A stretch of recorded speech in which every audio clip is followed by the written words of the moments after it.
Let's talk sleeping pads. I've used 3 different ones. First of all, the Sea to Summit Comfort Lite is the sleeping pad I used for the entire Appalachian Trail. My very first sleeping pad was the Therm-a-Rest Z-Lite, and the one I plan to take on the Pacific Crest Trail is the Therm-a-Rest NeoAir UberLite. There are advantages and disadvantages to each of them. The Therm-a-Rest Z-Lite, absolutely easiest one to set up. Bam, it's done. I mean, that's all there is to it. Use it to sit on. It could be a butt pad, so you don't have to worry about taking a separate butt pad. If anybody's wondering what a butt pad is, it's just something you sit on, like this. Keeps yourself dry, free of mud and pine needles, stuff like that. It's handy as a knee rest, so if you're cooking or climbing in and out of your tent, it's very handy. I had spent like 40-something years sleeping on the ground. I didn't even realize what a difference it made, so when I had this one in my hand, I thought I was set for life. Then I found out about inflatable sleeping pads. These are really simple. You just unfold them, go like this. This Sea to Summit, it comes with an ability to blow it up and let it out without worrying about air escaping when you take a breath. This lets you either blow it up, which can take a while and is not so much fun, or you can use this and use this stuff sack. You just open it up, blow or pull it around, get some air in there, roll it down, and it'll start pumping it up. And then just be real careful right here that you don't open the big tab. This lets you adjust it. This is very handy. You can either press it and let a tiny bit of air out, press that middle little pop, or you can just blow it up a little tighter. But it doesn't let air out when it's undone. Still want to cap it up for the night. It has double dimples here and singles here, so you get more support on your hips and shoulders. It's really well designed. I loved it. The thing I didn't care for on this is how much noise it makes.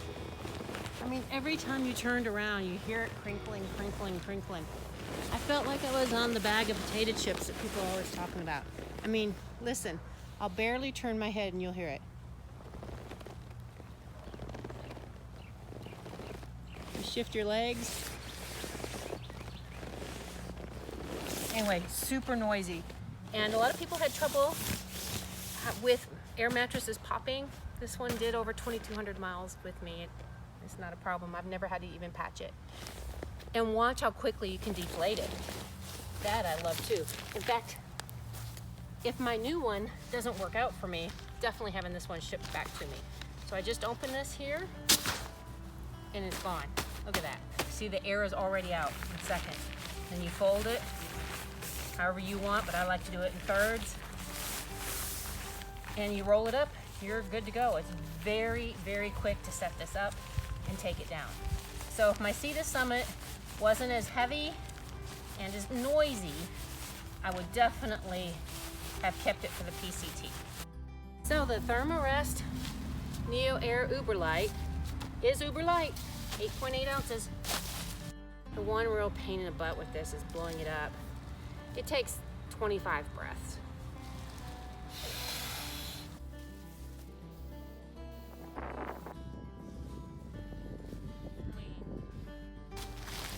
Anyway, definitely the blowing it up is going to be a real pain in the butt. It's more narrow and shorter than my Sea to Summit. That's part of the weight saving. You can see I fit on it anyway. And it still makes noise every bit you move, but not as much noise. The other day when I was sleeping, I just fell right asleep. I didn't crinkle myself awake every time I turned. It is not nearly as loud and crinkly as my Sea to Summit that has those metallic baffles in there to give it better R value. So, will this be enough for me on the Pacific Crest Trail? I think so. I have a good bag and I have insulated liners, so I think I don't need the extra R value. Saving 13 ounces every day on my back, totally worth it. And taking this one down is a little more work.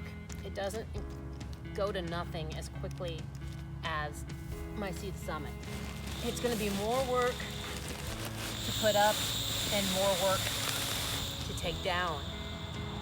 Like I said, the reason I'm doing this is that 13 ounces every day I'm saving. Okay, this is gonna be a pain.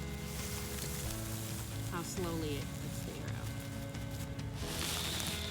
Is it gonna be worth the hassle of blowing it up and taking it down?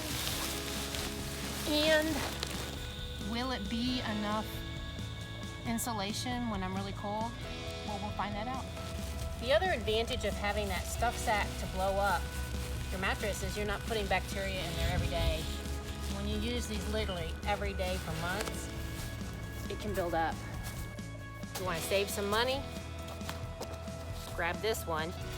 The Therm-a-Rest Z-Lite, about $45, 14 ounces, and an R value of 2.6. Remember, the higher the R value, the more insulation you have. The Sea to Summit Comfort Lite, regular size around $150, 21.8 ounces. That's 1 pound, 5.8 ounces. That is a lot. The regular has a 4.2 R value. Therm-a-Rest NeoAir UberLite, it is UberLite, 8.8 ounces. And look how small it packs up. I mean, this is amazing. Unfortunately, it's also $180, and the R value is only a 2. Not near as noisy, not near as heavy as this one. There's others out there that are great, but I haven't tried them. Borrow people's, try them out, ask people what they think of theirs, what they like, what they don't like.